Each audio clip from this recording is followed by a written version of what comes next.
Hey there, everybody, and welcome back to Good Orderly Direction, Practical Tools of the Bible. I'm your host, Dr. Donna-Lee Snipes. We are continuing with our discussion of Joseph in Egypt. Today we're discussing Genesis 43. Joseph reunites yet again with his brothers. Remember, the brothers had come and they had gotten grain from Joseph, and he had sent them on their way, but put the silver back in their sacks. And they went home and consumed all the grain and tried to wait out as long as they could, but ultimately they needed to come back and get more grain to survive.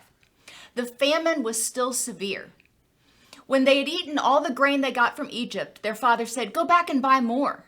Judah replied, "The man was serious when he said, 'You may not return without your brother with you. If you agree to send Benjamin with us, then we will go and buy food.' Israel said, 'Why have you caused me such pain by telling the man you had another brother?' They said, 'The man asked us, 'Is your father still alive? Do you have a brother?' We were honest. We didn't know he'd say, 'Bring your brother here.'" Judah said to his father, "Send Benjamin with me. Let's get ready to leave so that we can all survive, and I will guarantee his safety. You can hold me responsible." Israel said to them, "If it has to be, then do this. Take in some of the land's best produce as a gift, twice as much silver with you, and the silver that was returned in your sacks. It might have been a mistake. And take your brother." So the men traveled down to Egypt and met with Joseph. The brothers' guilt for selling Joseph into slavery and for lying to Israel all these years left them in fear. Oftentimes when we feel guilty, we expect the worst. We expect anger and punishment from other people. However, because of his experiences and his good master, Joseph came to know the true God of the Hebrews. This might be thought of as a mission for not only physical, but also spiritual nourishment. They're going back to get food, but they are also stepping up, and they are starting to live a life of good, orderly direction. How does this experience of having to face their fears and trust in someone else and God increase their spirituality and faith? We're encouraging them at this point. They're getting outside of themselves. They're being selfless, doing what needs to be done for the entire family, not just to save their own hides. They're being truthful with Joseph, who they still don't realize is their brother. They're being truthful with their father, which they haven't been for a while. So they are starting to live a more Christian life, if you will. When Joseph saw Benjamin with the brothers, he said to the manager of his household, "Bring the men to the house. They will have dinner with me." When they were brought to Joseph's house, the men were frightened and said, "We've been brought here because of the silver put back in our sacks on our first trip, so he can overpower us, capture us, and make us slaves." They approached the man who was Joseph's household manager and spoke to him. "Please, master, we came down the first time just to buy food. But when we stopped to spend the night and opened our sacks, there was the exact amount of each man's silver at the top of his sack. We brought it back with us, and we've brought with us additional silver to buy food. We really don't know who put the silver in our sacks." Joseph's servant said, "You're fine. Don't be afraid. Your God and your father's God must have hidden a treasure in your sacks. I received your money." Then he brought Simeon out to them. Remember, Simeon was locked in jail. When Joseph came into the house, they presented him the gift that they had brought, and they bowed low in front of him. He asked them how they were and said, "How's your elderly father about whom you spoke? Is he still alive?" They said, "Your servant, our father, is fine. He is still alive." Joseph looked up and saw Benjamin, his own mother's son, and he said, "Is this your youngest brother whom you told me about? God be gracious to you, my son." They were seated in front of him, from the oldest to the youngest, in their exact birth order, and the men looked at each other with amazement. Portions of food from Joseph's table were brought to them, but Benjamin's portion was 5 times as large as the other brothers.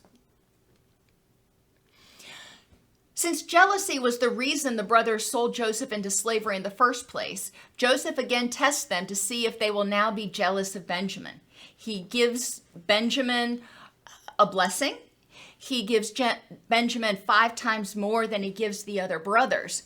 And this might be a way of testing to see if they are humble and selfless.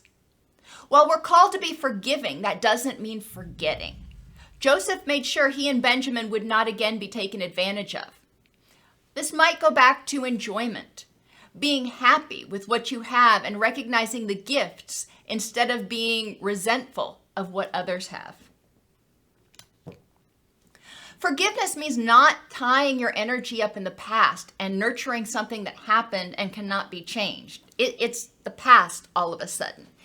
We need to evaluate the situation, learn from it so we aren't taken advantage of or hurt again. However, we need to use that energy to help us stay safe in the future, to move forward toward our rich and meaningful life, instead of continuing to dwell on anger and resentment and get all fired up every time we think about something that happened in the past and just can't be changed. Think of times someone has wronged you and you've chosen to forgive them. How did you take the new knowledge from your experience to protect you from being hurt in the future? If you chose not to forgive them, how does that impact your energy and relationship with others? Does it make you less trusting? Do you hold other people hostage for the sins of another person? In this story, we're really looking at prudence. Joseph is testing his brothers. He's not coming out and saying, "Hey, you're my brothers, welcome back." He is patiently gathering information to make sure that he makes the right decision. He's using prudence. He is being respectful.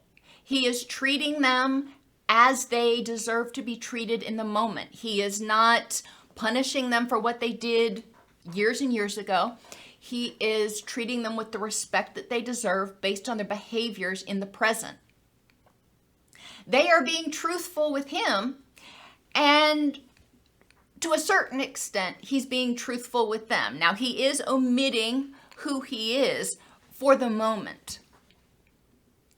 The brothers are showing endurance or courage because they are going back and getting grain with the thought that it's possible that they will end up in jail. However, they recognize that if they don't, their families are going to die. So they have to step up. And they show selflessness to a certain extent.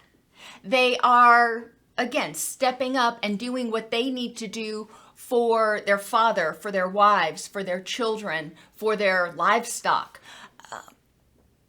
And that's important. We do recognize, and I kind of glossed over it a little bit, but Simeon, this whole time, has been sitting in jail. And so it is kind of interesting that they let him sit in jail that entire time, and they actually resisted at first coming back. But then they recognized what they needed to do. This entire story is going to wrap up in the next Bible study, in the next chapter, but it is important to examine how Joseph's life may parallel things that you've experienced, may parallel experiences of betrayal and forgiveness and reunification.